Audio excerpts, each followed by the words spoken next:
Welcome to the Environmental Justice Lab. I am your host, Dr. Leslie Joseph. Thank you so much for joining me. And we have a bonus episode this week. I'm very excited about it. So I was able to speak to John Renourad. He is the founder and the executive director of the nonprofit WHOLives. And WHOLives is a nonprofit that focuses on empowering people with clean water in the developing world. And so he does a lot of his work in Africa, drilling wells, trying to get water to people who don't have it, and allowing people who don't have water to have access to it in such a way that they can actually live the lives that they want to live and have better opportunities in their villages, in their countries. And so I was able to get a sit-down interview with him and talk about how he even got into the whole business of drilling wells in different parts of Africa. According to the website, since 2011, they've drilled over 13,000 wells in over 40 countries. And they have a very interesting technology they use to drill these wells, which we talk about in the interview. And we talk a lot about how important it is and how critical it is for people, no matter who they are, where they are, to have access to clean water. We talk about how much time and how much energy and how much is lost from people retrieving water in their villages and bringing it back to their schools, to their homes, day in and day out. And in most cases, in almost every case, it's the young girls and the women who are getting the water. I know in Africa for sure, women are walking long distances to get water that's not even clean, to bring it back, to just do it again the next day and the next day and the next day. And so I was excited to talk to John about his organization, what they're doing, the impact that they're having, and to get his thoughts about what should be done moving forward and how we can continue to empower these types of people in these areas to have what they need. It is a significant justice issue when you don't have access to clean water and you are spending your life trying to get it. You are literally taking all of your time, all of your energy, all that you are to go and get water, to bring back just to survive the day, to do it again the next day. You're not going to school. You're not educating yourself. You're not training yourself to do the things that you want to do. You're not investing in yourself to improve your conditions because you're consumed with fetching water daily. And so WHOLives is an organization that works to try to change that. And I hope you enjoy our conversation. I really enjoyed having it. And so without any further ado, here's my conversation with John Renourad, the founder and executive director of the nonprofit WHOLives, right here on the Environmental Justice Lab.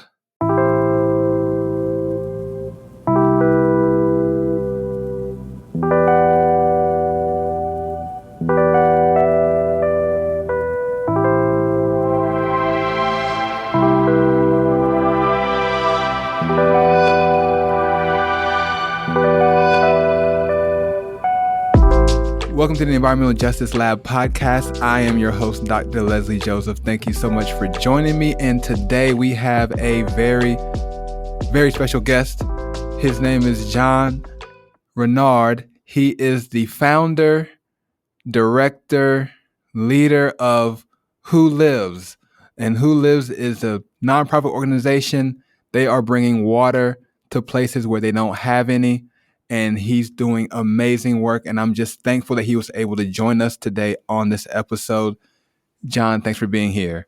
Well, Dr. Joseph, hey, thanks for the invite. It's my pleasure to be here. And again, like you said, I know when we were setting this up, I was over in Kenya. So I'm glad to be home and thrilled to be on your podcast and talking to your audience. No, thank you. Thanks for coming. I'm glad you're able to make some time with your international travel to join us on the podcast. And we're going to get to all of that. I can't wait to hear more about those trips and how those trips go. But before we do, I have to get our listeners just some background, some introductions. Just tell us about yourself. Where are you from?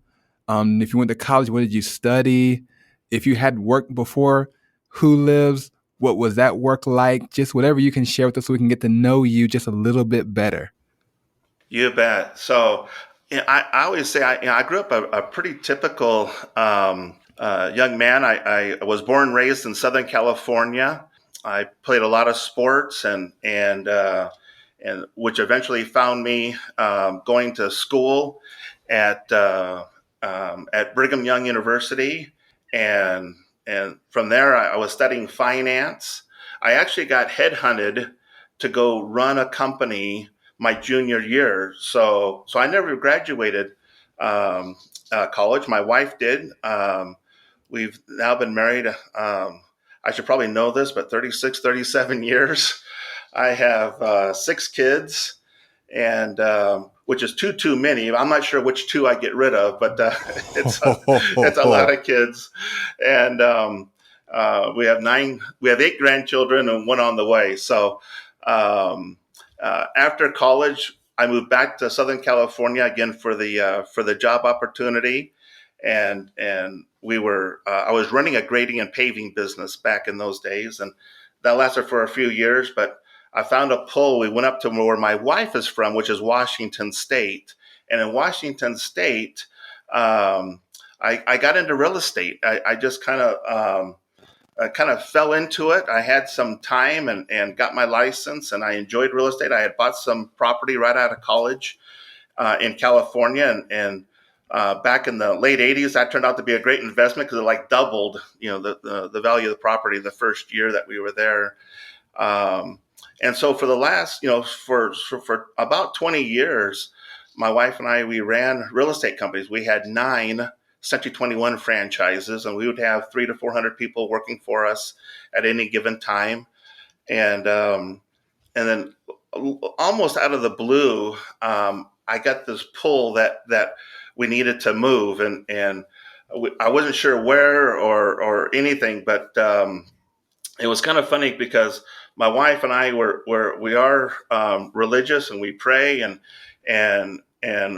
during our prayers we're kind of like, okay, we'll go anywhere you want us to go. Like, we feel like you want us to go somewhere, just don't send us back to Utah. And so, of course, that's the kiss of death, right? And there were some opportunities there, and anyways, we found ourselves in Utah back in 2007. And we really didn't know why.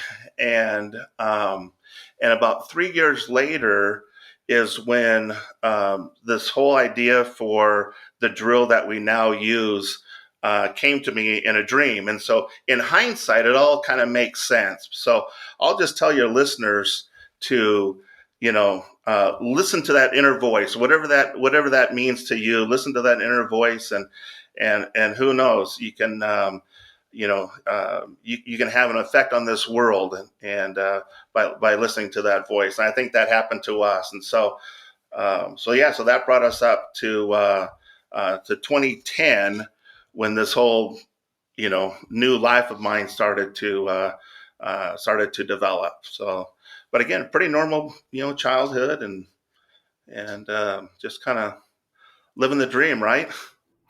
Yeah, let's talk about that though, because it doesn't sound like you have a background in anything like engineering or construction or water quality, water resources, all the kinds of things that you would imagine someone with the work that you're doing now would have, or at least have an interest in, and be kind of pursuing in different ways. And so you have to tell us how you found yourself going from selling real estate with such a large, expansive network to then, I don't know if it was a hard turn or if it was a soft kind of drift, but how did you find yourself now traveling to various countries around the world trying to confront the water crisis that we're seeing and hearing about and reading about all the time? How did that happen? Yeah, and I would say it was a hard shift, and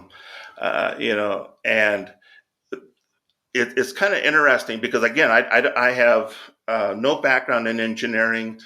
The only thing that I had going for me is my dad was really handy, and we fixed everything. We grew up as my dad worked for the federal government as an inspector. in the Defense Department. My mom was a stay-at-home mom, so so we never had two nickels rubbed together. Um, and so so if something broke, we just fixed it. And so I had that kind of going for me. I had some mechanical abilities growing up, but going into like exactly what you described was a huge change. And quite honestly, it my close friends would approach me and try to find a nice way to ask, well, why you? Why do you think you had this idea? And they're trying to be nice about it, but I can tell because in high school and growing up, I was a little bit of a cut up. I was kind of a clown, and so this idea that I'm now running this international humanitarian company, it took a lot of people by surprise. And the reality was, for a long time, I didn't know, but it kind of came to me, um, and I figured it this way: the the Lord needed somebody that was dumb enough not to know that this idea that came to me literally in the middle of the night wouldn't work, and yet stubborn enough not to care. And so, because quite literally, we had taken a trip to Africa. My son was doing some missionary and humanitarian work in Kenya from 2007 to 2009. So he was there for a couple of years.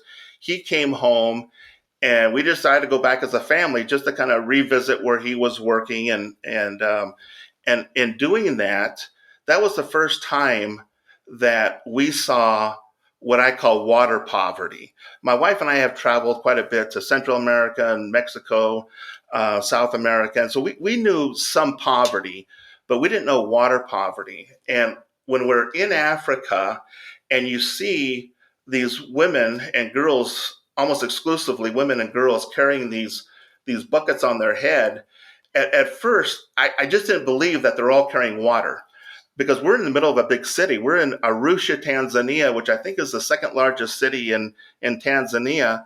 And these girls were getting off of it's called a matatu, a little tiny school bus type of thing. And, the first thing they do is they grab their books, they grab their backpacks, and they put this 42-pound bucket on their head. And I'm asking my driver who I was having breakfast with, I said, where are they going? And they're going to school. And I'm like, well, what are they carrying on their head? And he looked at me kind of, like I'm an idiot, and says, well, water. And I just couldn't believe that the kids had to bring water to a public school in the second largest city in the country of Tanzania. And so it from that moment forward, we were there for 3 weeks. I just started noticing that everybody's lives revolved around getting water. And it'd be one thing if it was clean water, but this is water that, quite honestly, you would not let your dog swim in. The water is disease filled, and it's dirty and it's smelly, and yet this is what the people had to drink. And unlike food, where you got 40 days to figure out a food situation, you have 3, maybe 4 days to figure out your water situation. And so it was this experience, and I was flying home from this trip and just kind of going through my mind, and I just couldn't get this thought out of my head about these women whose lives revolved around getting water every day. And it came to me like, okay, if we can solve the water problem, then almost by default, we solve half of the healthcare problems, because we'd visit these hospitals and half the beds were filled with people with digestive issues because they're drinking dirty water. So if we can fix the water problem, by default, we fixed half of the healthcare problems. And if they have water and they're healthy, then that creates opportunity. Now they can go to school. Now they can get, jobs and not waste all this time fetching the water. And so that became the acronym for our foundation, which is WHOLives. So Water, Health, and Opportunity is the acronym that I literally came up with on the way home from our trip to Kenya and Tanzania. But the reality was, I had no idea what I was going to do. I had no solution to the problem, but I just took the advice of a gentleman, last name is Everett Hale, and he has that great poem, and I learned it in high school, and I'll paraphrase it here, but it says, I'm only one, but I am one, and I can't do everything, but because I can't do everything, it's not going to stop me from doing the something that I can do. And so I kind of took that advice upon myself, and I said, I'm going to do something, but I had no idea what. And if we had more time, I'd tell you a little bit more backstory, but I'm going to paraphrase it now. But I'm going to fast forward 2.5 months after we've been home, and we're trying to figure out, what we can do. And quite literally in the middle of the night, I have a dream about the village drill. And it was a strong enough dream that it got me out of bed. I went to our dining room table, and I sketched out what I saw in my dream. But quite honestly, I wasn't even 100% positive what it was and the whole significance. And then, so I went back to bed. Well, that was like the kind of the first miracle. The second one happened the next day, and that was I received a return phone call from 2.5 months earlier when I called the university about a brick making machine that they had developed like 2 years prior to that. And again, somehow my name made it to the top of the pile, and this guy is calling me. He doesn't know who I am. And of course, I've never met him. And he asked me, but he's calling from the university from what's called the capstone program in the engineering department. And in the capstone program, a lot of universities have it, is where as a senior, you work on certain projects. So if you're an engineer, you work on engineering projects. If you're a business, maybe you work on business projects, throughout this capstone program. And so anyways, he was calling to see if I had a project for his engineers to work on. Well, I didn't dare tell him that I had this dream last night with a new idea. But I just told him, I had this idea for a human-powered drill that would drill clean water. And when he found out that I wasn't an engineer, I didn't have deep pockets, that's typically the type of person that they're looking to come in on their capstone program. But at the end of the day, I guess he just had enough curiosity. He says, well, come in and present what you have, and we'll see if we'll include it in our capstone. In a capstone project, there was like 31 projects that year. So I was one of 31 different projects. And so that's how it started. And again, it goes back to that original question, why you? And that answer is, they still call the village drill a bumblebee in the sense that it's not supposed to work, right?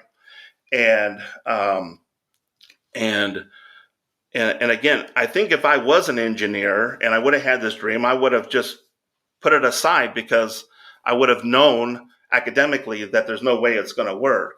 But yet, not having any engineering background, being a finance major, I said, well, hey, let's give this thing a shot.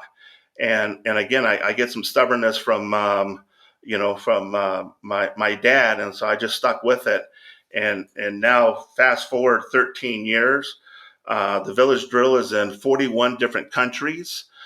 We have 130 some odd drill teams around the world.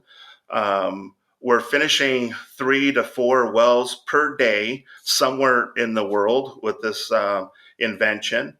And we've drilled over 13,500 wells, which brings water to, approximately 12 and a half million people around this world, all because I went to bed and had a crazy dream about a drill.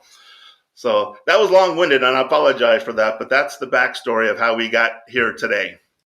No, that's good. That's good. I mean, I think it's important for everybody to recognize how fundamental water is. Yeah. And how much water can advantage or disadvantage you no matter where you are in the world. We don't realize that being able to go to a sink and turn on water allows us to do so much more than we could ever imagine than not being able to. And so you saw the experience firsthand. Women and girls, it was well documented. Women and girls are the ones They travel long distances, long walks for one measly contaminated water source. They walk all the way back every day for their entire lives. Yeah.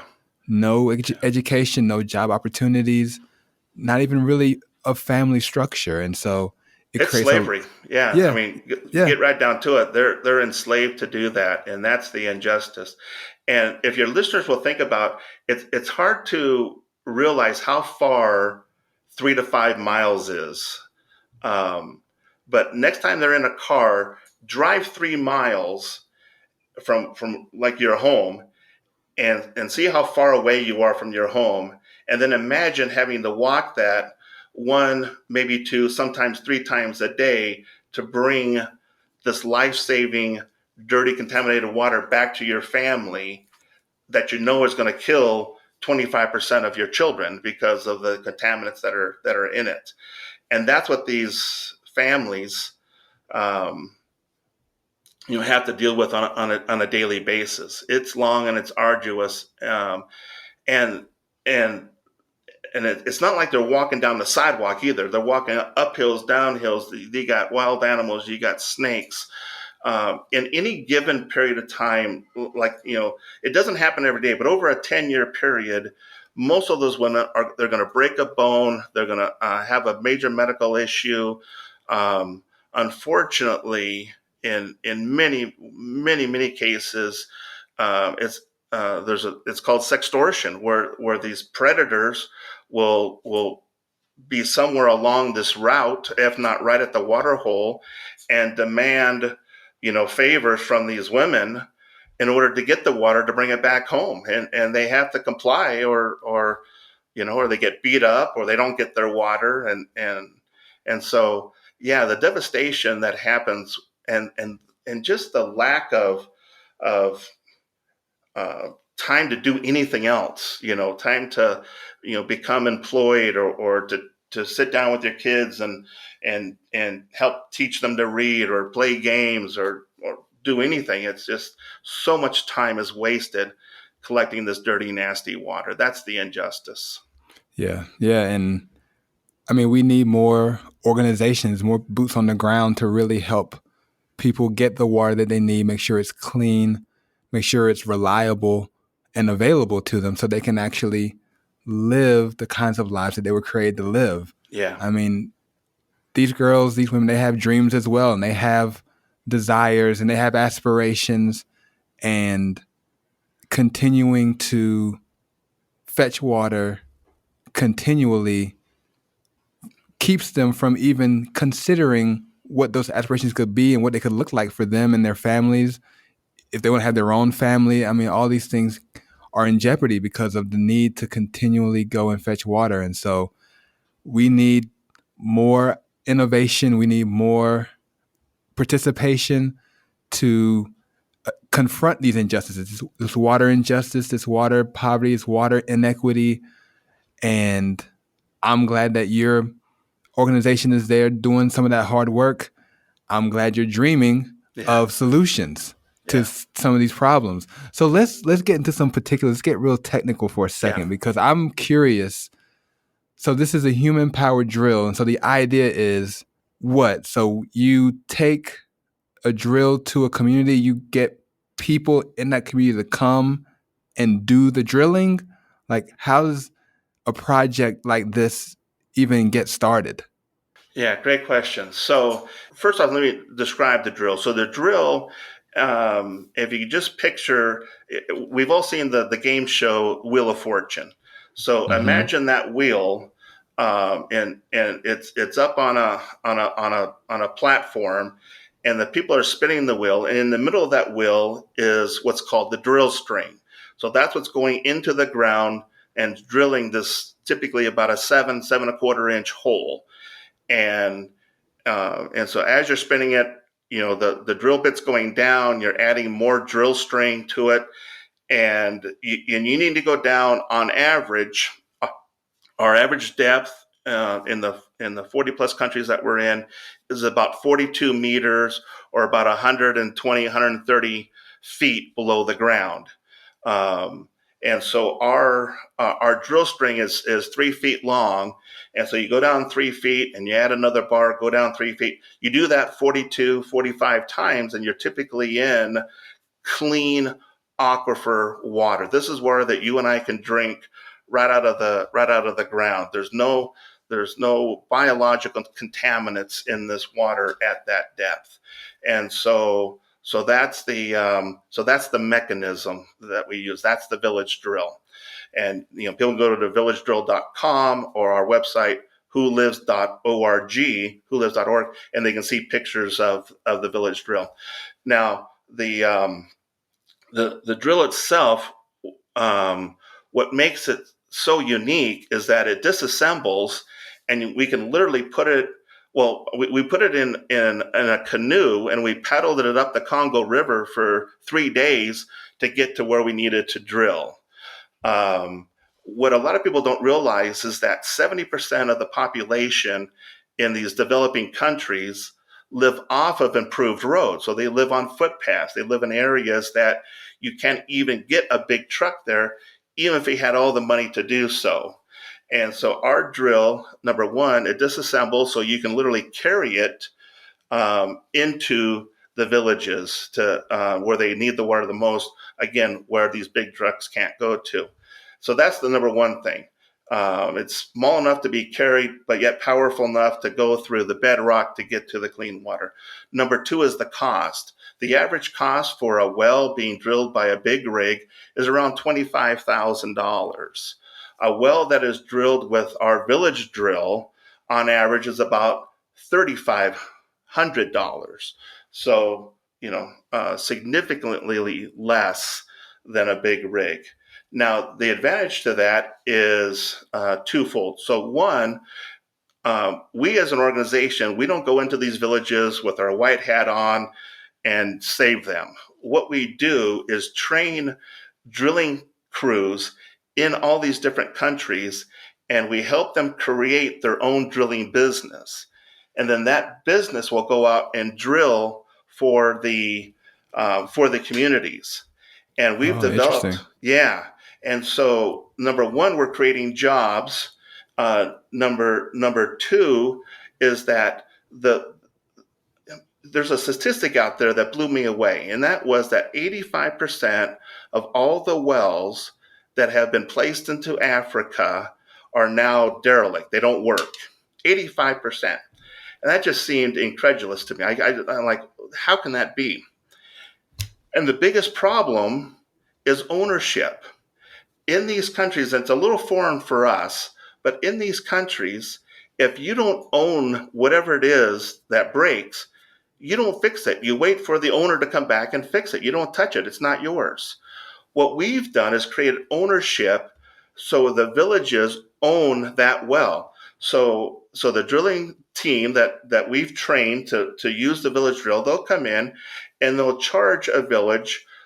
I'm just going to use some easy number. Let's say they charge them $4,000, but let's say that there are 200 families that are going to use this water. So if each family just paid $2 a month for 10 months, that's $4,000. Now, $2 a month for these families in 90% of the cases is a piece of cake. The average income for a day worker, so this is somebody without any particular skills, so they're not doctors or nurses, but this is a day laborer.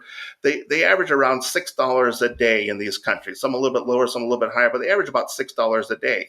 So for a family to pay $2 a month for 10 months is very reasonable. They can afford that.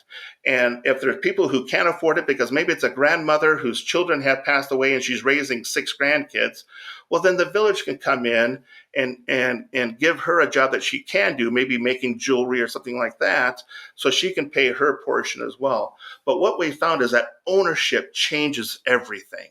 And so we have discovered a way, and we'll give a loan to that village, and then the village will pay us back every single month for 10 months until it's theirs. And then we take those funds and pass it on to the next group and the next group.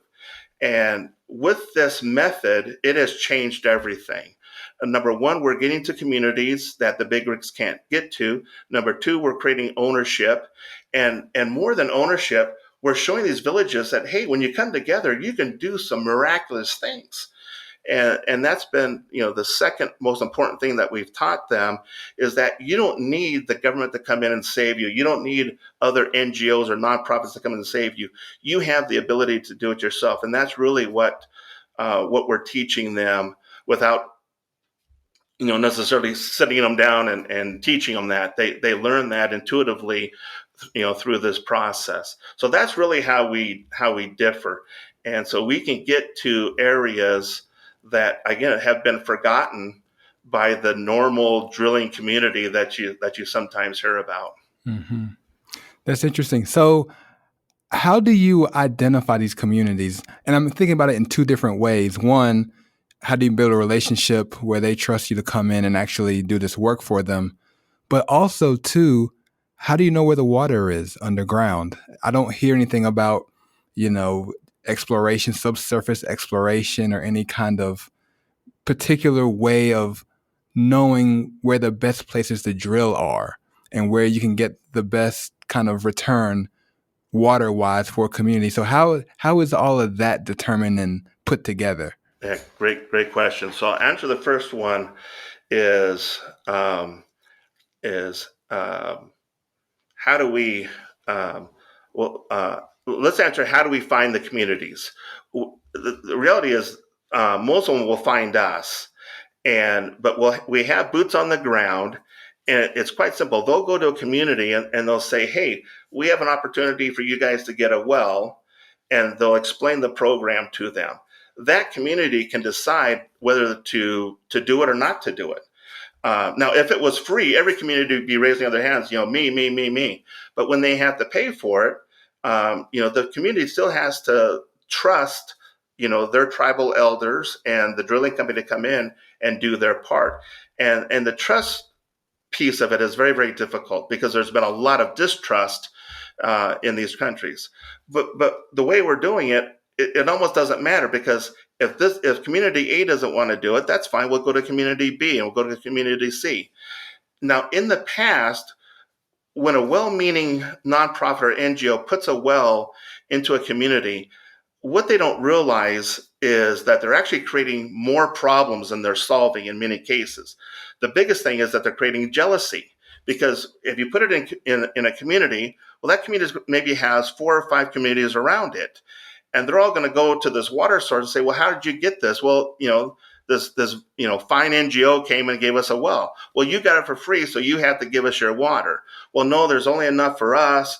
And now you've created conflict, and you've created, in some cases, some little mini wars over that water. In our case, when a neighboring community comes to a village that has water through our system, and they say, well, how'd you get it? And they say, we paid for it. Matter of fact, here's the guy's card. Give him a call and he'll come do the same for your community.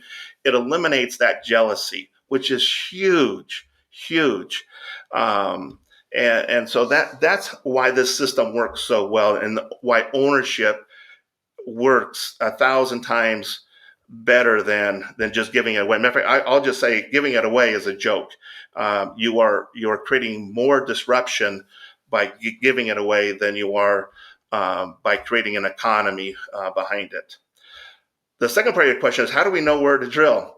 And that's a little tougher because it's not an exact science, but we use two major things. One is we look at the landscape, and I can ask a series of questions and you can probably answer them pretty accurately. So, if I said, okay, if the area that we want to drill, if it had brown grass or green grass, where would you drill? Oh, where the green grass is. Green grass, yeah. If you had wide leaves or skinny leaves on your bushes, where would you drill? Yeah, the wide ones. Wide ones, yeah. And so a lot of that is we're looking at the environment. Hardwood trees like deep water. So we look for areas that have hardwood trees as opposed to a banana tree, which is soft and it uses surface water or groundwater. We want to get to the aquifers. The second thing we look at is things like termite mounds. We learned that termites will only build a mound near an underwater water source. So that's another clue. We can go to Google Earth and again look at the topography, and then from there, believe it or not, we use a method called dowsing, or some people call it water witching, and we do it with copper rods.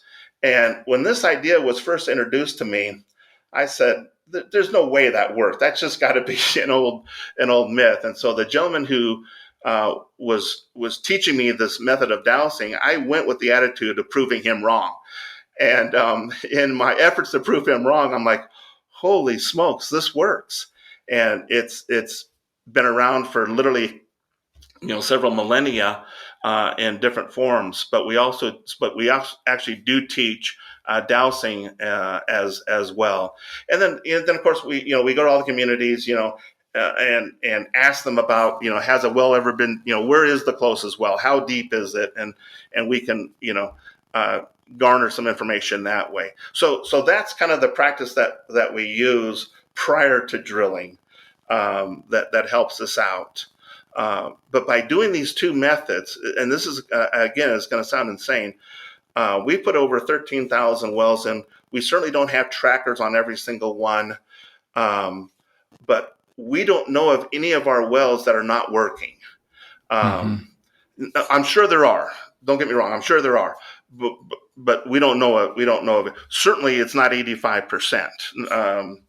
I'd be shocked if it was 20%, because the other thing that I learned was that a well that's making money, the day it breaks is the day it gets fixed.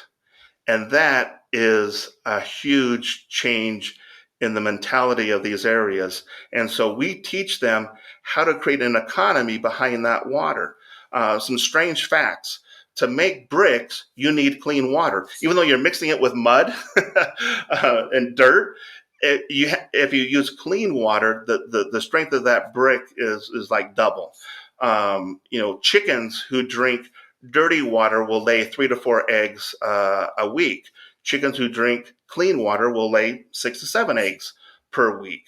And so we teach them about the economy. Obviously, irrigation. There's a lot of plants where just adding 5, 10, 15% more water will quite literally double your yield in certain plants and vegetables that are grown. So we teach them the importance of water, not for just your sustainability and the fact that you don't have to go to the hospital and take all this medicine, but again, it's clean water is it's going to save you time. It's going to make you money. It's going to save you money. So it really does completely change the environment of these communities who use the water and use it properly, which means that, you use it as an industry. No, absolutely. And then, so you go in and you identify a community, the community agrees, they like the program, you come in. The drill, I'm assuming the human drill is done by people that are in that community. Are you hiring them?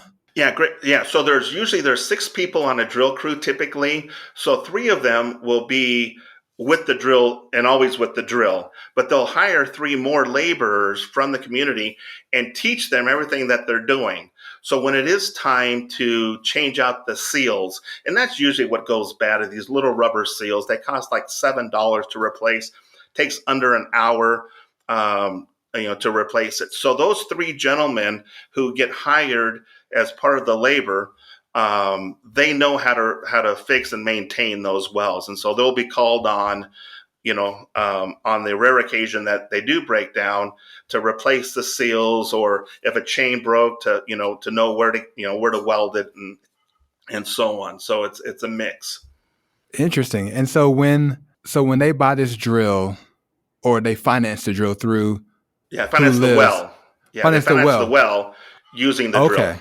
Yeah, using the drill. Because I guess my question was, you're training, you're giving these community members opportunities to learn how this works. Are they then able to do what you're doing for other communities near them? Can they take a drill and kind of survey the landscape and talk to neighboring communities to see if they can actually be the ones to initiate the projects in those other communities around them? How does that work? Is that possible even? Yeah. So the drill is typically going to be owned or run by by a team that is in the area. Now, in the area could be several hundred miles, but that team is there. So let's say that that I get picked as one of the labor, so I'm working with the drill team. And again, this is a good spot to again reiterate the difference between a drill and a well. So a Yes. drill just drills the hole, just like a drill truck. It drills the hole. Once the hole is drilled, that drill can go away and drill another hole, and then you take that hole and it's called developing. You develop that hole into a well. So you take that bore hole, that 7-inch hole, and you put down a plastic pipe. You put some what's called gravel pack around the outside, and then you can put any type of pump you want to down that hole. So if it's a hand pump, because there's no electricity, you put a hand pump down there. If there is electricity, you can put an electric pump on there. Once in a while, we'll actually even use solar. We don't use solar for two reasons. One, it gets stolen, and two, when it breaks down, and they do break down more often than the other two, it's just hard and expensive to fix. So 95% of the wells that we put in are either hand pumps, like you see the old pictures of the women out there pumping the water. And again, no one complains about that. I mean, it's a gathering spot for the women. It's usually close to the village. It's safe. The women can still get together and chat among themselves as they're getting the water and then return home. So hand pumps are not a bad thing. But if there is electricity, then you can build a tower and put a tank on top of a tower, and you can actually service more people. But that's the difference between a drill that drills the hole, and then again that drill moves to another community, and then you develop that hole. So if I'm a laborer and and I'm helping out the drill team, I certainly can go to my neighbors and say, hey, do you want to get a well in your community? And if they say yes, he'll actually earn a commission. So the drill team will come and probably include him as well. So he gets more. He becomes a member of the team. He gets paid a daily wage. Plus, he's going to get a commission because he brought that business to the drill team. Oh, that's nice. Yeah. That's a nice arrangement. We were talking earlier about how much getting water can do for a community. Does WHOLives track that? Are you able to kind of identify the ways that your projects have been impacting those communities? Do you see changes in, what girls are spending their time doing? Do you see different health outcomes? Do you see opportunities and people taking advantage of them now that they're not walking so far? Like, are you tracking and able to kind of understand what your projects are doing in those communities? Yeah, and that's really what kind of keeps us going is identifying those changes, and it is startling. I'll just give you one, maybe two examples. We put a well in at an all girls school, and this is in the most southern part of Kenya, right next to the Tanzanian border. And we had a group of sponsors that came up on one of our impact missions, one of our trips, and I wanted to take them to the school. We did not tell the school we were coming. They've had the well for 4 months. We haven't had a lot of interaction with them, but I just wanted to see what they were doing with this well. So we drove on the map. It was only about an inch away by car down these awful roads. It took us about 6 hours, I think, to drive there. It was an arduous ride, but we finally get there. This all girls school with their well, first off, they had showers, and so for the first time ever they took showers. But then we looked at their garden. They had planted 10 acres of garden. About half of it was maize. The other half was onions and broccoli and the leafy vegetables, kale and lettuce and tomatoes. And they were all coming into harvest right then when I had this group. And this group was so emotionally touched, me as well, at what these girls had done with this water. And we're interviewing one of them. They don't speak great English, but her comment was just priceless. And I have it on my desk. It says, she says, water. It's so much better to have water. And it was just the cutest thing that she said. But we were all in tears to see what this community had done. And several months before us putting in this well, they had a tragic accident where the mother of one of the children at the school was fetching water at the river where they normally would get it, and she was attacked by a crocodile and died. And they actually named the well and dedicated this well to that mother.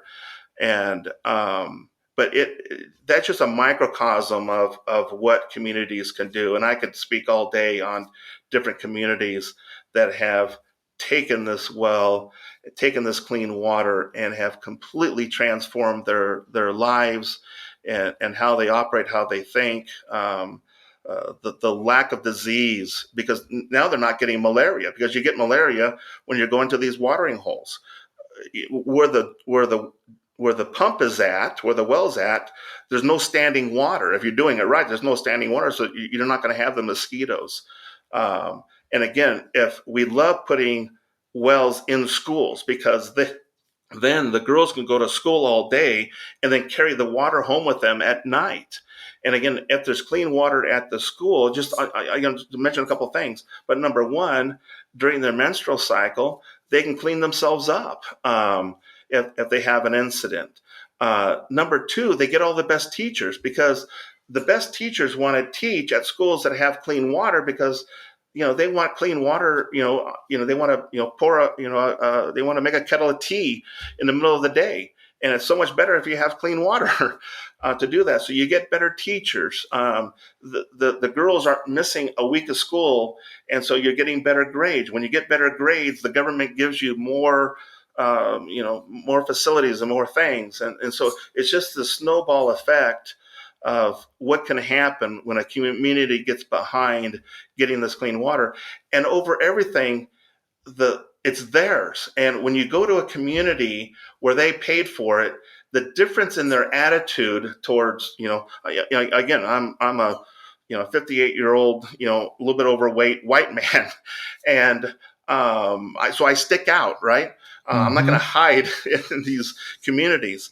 But instead of going there and everybody has their hand out because they know I'm from a more developed country, they're telling me what they've done and how they've improved.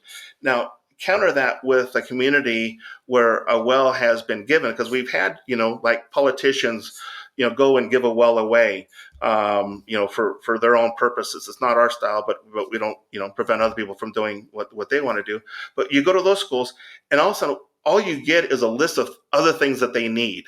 We need a roof for this, or we need a wall for that, or we need this. And it's just completely different from the schools that own their own well and have paid for it on their own. Now, we'll subsidize those wells. I mean, but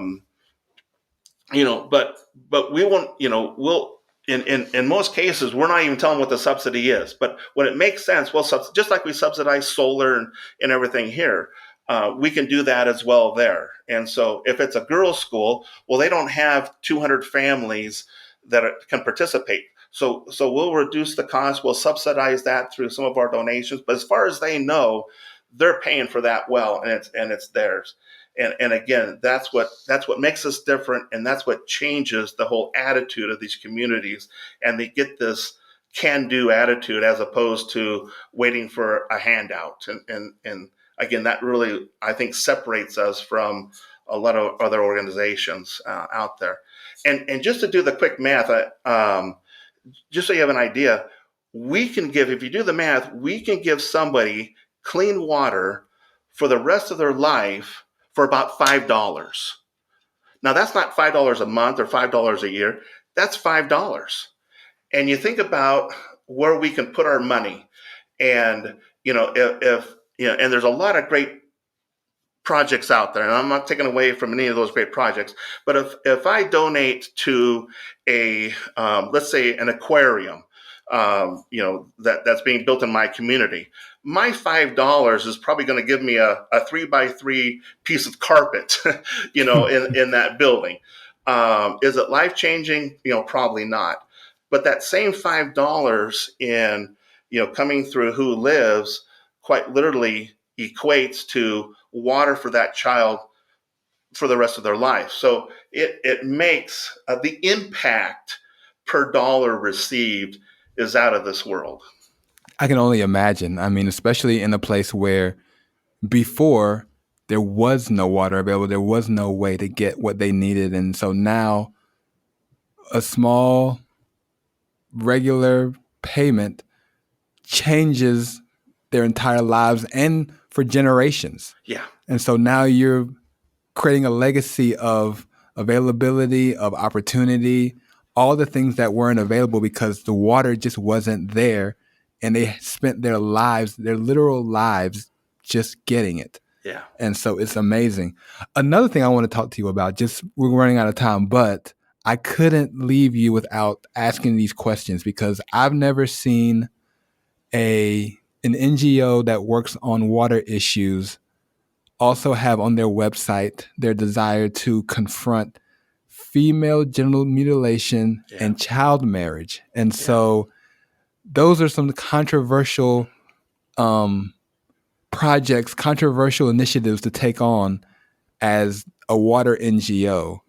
Yeah. And so you're going to have to help me understand how that even became a thing for Who Lives. And if you're listening, you're on the website, there's a list of projects. You'll scroll through them. You'll see water project here, this school, this village, this field, this agriculture. And then you'll come across one. I just saw it this morning. It says, support ending female genital mutilation in Kenya. And it feels like it just came out of nowhere when I saw it. And I didn't know we were doing this at this NGO. And so you have to help me understand how that even came about. Was that driven by the communities that you were serving in? Did you actually experience and witness these kinds of things happening while you were working in these countries? Like, you have to help me know because I couldn't imagine how that would just come to a water NGO. Yeah, I'm glad you brought that up because it's something that's very, very near and dear to my heart, and we've done some incredible work there. So let me tell you how it first happened. We were asked to put a well at a rescue center. Now, this started right when COVID was starting to happen, and so I wasn't able to travel. I knew about the project, but we have hundreds of projects going on. And to be honest with you, when I first heard about a rescue center, I didn't know what kind of rescue center it was. I didn't know if it was for horses or animals, or it didn't dawn on me that it was for people. But we went and we put a well in this place, and I found out that it was for women. And so I started asking, well, what are they being rescued from? And that's when the first time I ever even heard of female genital mutilation. And it just, like I mentioned to you earlier, I have 6 children, 3 girls, 3 boys. And so this just, it just hit me. So what happens in these communities is about the time that a girl hits puberty, so sometime between like 8 and 14, their culture is saying that we're going to go and we're going to, they call it a circumcision. It's not a circumcision. It's mutilation. They're going to cut the body part of these females to where they lose all sensitivity, during relationships, and they do that in preparation to sell them as a child bride to typically an old man, somebody who's probably in their 60s. And when I found out about this, it just, it was one of those things where I had to do something. Didn't know what I was going to do, but I had to do something. Well, I took this on. And again, remember our acronym is Water, Health, and Opportunity. Well, certainly this comes under health, and certainly it comes under opportunity because these girls who are bought and sold in this manner have no opportunity. And I can't imagine people, I tell them to think about this. Can you imagine living your entire life where your opinion on anything never mattered? Nobody asked them, what do you want for dinner? No one asked them, like, do you like this color of dress? They are labor, and they are for the pleasure of man, and that's it. And so, again, my sense of fairness and fight kind of came together, and I started battling this thing. And I wish we had another hour. Maybe we even schedule another podcast. But what we did, we took a very, very unique approach to ending this practice. And one of the things we did is I went to the police stations, because this practice is illegal. It's not allowed by Kenyan law. It is illegal. And so we went to the police and says, what's preventing you from making arrests and stopping this? They haven't had an arrest for FGM in 10 years. And what they told me was astounding.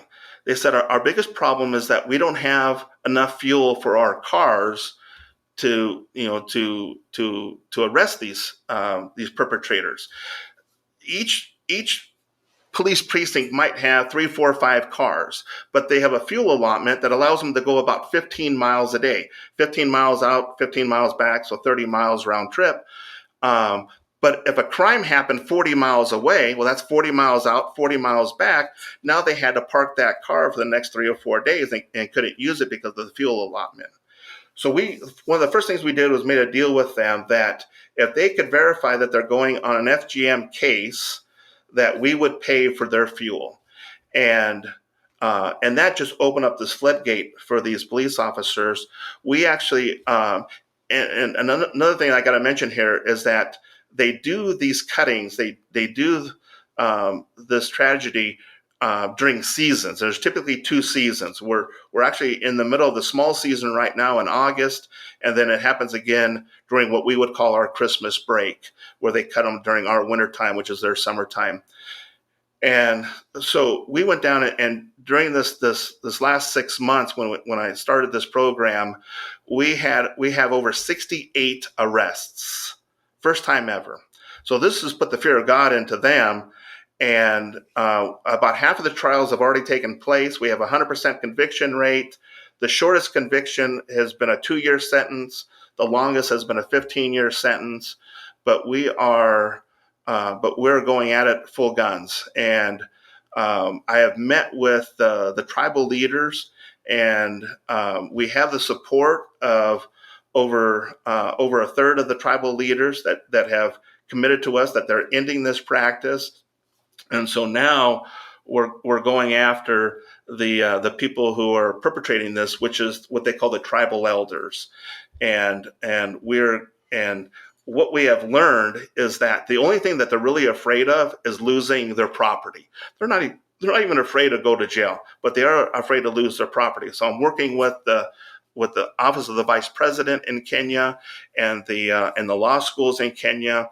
And we're going after those perpetrators to sue them civilly and to get their land to redistribute to these quote unquote wives that they might have. These men have 5, 10, 15 wives in many occasions, and so we're going after their land. And it maybe it sounds simple, but it's not, to introduce completely new ways of suing people and legislation. But that's our effort, is to end this practice completely once and for all, reimburse or find some way to help these girls who have been sold at, again, ages 8, 9, 10, 11, 12 years old, and they've been slaves their whole lives, to find ways to rehabilitate them and get them back in the communities, and then hopefully spread this to other countries that are also dealing with the same type of issues. And again, in the areas that we're working, there are 10 international big names that all of you would be familiar with if you heard them. But in 10 years, they've done nothing. The most they did was in 2021. They got together and they asked the tribal elders what it would take for them to stop doing these cuttings. And these tribal elders, smart men, said $5 million when we'll stop. And so these other international NGOs, the government, some business people came together, got the $5 million, paid it to these tribal elders, and for 1 year they stopped cutting. The following year, 2022, when I got involved, they said that they went back to their forest and they prayed to their gods, and their gods told them that they need to resume this practice. And I'm thinking, are you kidding me? Yeah, who didn't see that coming? And so, and this is now where we've stepped in, and we're working with the communities to stop this. And we give them 100% of the credit. We lead and guide them, give them ideas, arrange, but this is their fight. And with that, we've had tremendous amount of success in reducing it, and hopefully by the end of this year, we can report back and say that we have eliminated this practice in the beautiful country of Kenya. Yeah, no, that's phenomenal. And you're right. I wish we did have another hour to really dive into specifically what you're doing, not just on the law enforcement legal side, but also on the side of the young women and the girls who I imagine don't know anything other than the life that they've been living with these men that they've been forced to marry after being mutilated. Yeah, And and so I sold. want and sold off. And so I wish we could talk more about it. We just don't have the time. It's a really important issue. And I'm actually, I guess I'm surprised that Who Lives, after I read about what your mission statement is, that this is something that you would take on, but I can see how the intersection takes place. And I think it's a word to all of us that these issues aren't singular in their existence. I mean, there's a lot that goes into how to build and maintain a healthy, whole, vibrant society. And when you start losing certain rights, certain opportunities,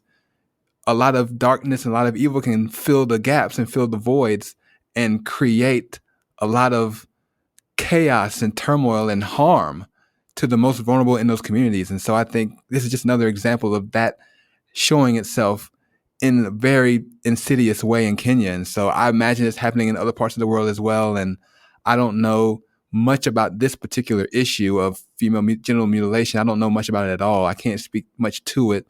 But just to say, I imagine that as you're able to provide water and fuel, electricity, these kind of basic necessities, a lot of the other social, economic, societal issues can then be confronted more effectively. Yeah, we had over 2,000 girls come through our rescue centers that we set up spontaneously from November of 2022 to January 2023. And again, it had never been done before. And that's what I really want your listeners to walk away with is listen to that inner voice. We all have it. It's not it's not, I believe in a superior being, but you don't have to, because I think we all innately have, and we can call it whatever we want to. This is not a religious thing or a religion thing. It's open for everybody. Keep your heart and mind open when you see injustice. Listen to what your heart's telling you to do, and then go do it. And it's not easy. It's not most of the time it's not even popular, but it's wrong. And I would just plead with your listeners to have the courage to go and fight whatever it is that you feel is injustice, and that's kind of what we've done. And it's not, trust me, it would be so much easier if we were just giving away tennis shoes. My life would be simple, if that's all we were doing. But that doesn't solve these bigger issues. So get involved, listen to your heart, listen to that inner voice that we all have, and follow it. And I think great things will come of it. Yeah, no, that's great. That's actually a great way to close the episode. Tell us, before we end it for good, tell us how we can get involved, how we can support the work that you're doing, and the ways in which we can kind of integrate ourselves into this world that you've been working in and serving so well and so consistently for so long. Tell us more about how we can help with that. Yeah, I appreciate that. So our website is really easy to find. It's WHOLives, so WHOLives, wholives.org. From there, you can read all about us. We're very, very transparent. We have the highest marks on all the sites for our transparency. I haven't received an income from Who Lives for the 13 years I've been doing this. But again, so go there and you can donate, you can get involved, you can ask questions. So WHOLives.org is the best way, and my email and our phone numbers are on there as well. There's projects that you can, instantly, if you see a project that kind of rings true to you, you can donate right to that project. And again, when those projects get paid back, your funds get used over and over again, because we're going to pay it forward to the next project. So it doesn't stop with just one well. That one well that you might donate to, or the girls' camp. We just rebuilt. And I apologize. I know we're going to go over. You might, but I'm just going to tell you, we rebuilt a children's court in this area called Curia, and what that allows our girls to do that we have rescued is they can testify in their own safe room. Up until now, they had to testify literally face to face, with typically testifying against a family member who have raped them or sold them or abused them. And they had to do it face to face. And this is, again, imagine 8, 9, 10, 11, 12, 13, 14 years old, the pressure. Well, now they can do it in a safe environment, because we have just rebuilt the children's court there in this region. And that's just going to be another huge difference. And it cost us several $1,000s. It wasn't like $100,000 or anything like that. It was just several $1,000s to make this place viable. So go to the site, and we'd love to talk with you more. Perfect. Well, with that, John Renourad, thank you so much for joining us on this episode of the Environmental Justice Lab podcast, where we are for the people and for the planet. You're welcome here anytime. If you got any other new initiatives, anything you want to share with us, feel free to reach out. We'd love to have you back and to talk more and more about all the great work that your organization is doing. Thank you so much for joining us today. Dr. Joseph, it's been my pleasure. It's so easy to talk with you, and I've really enjoyed my time. So thank you, and thank you to your audience as well. Thank you. Thank you so much. We will see you next time.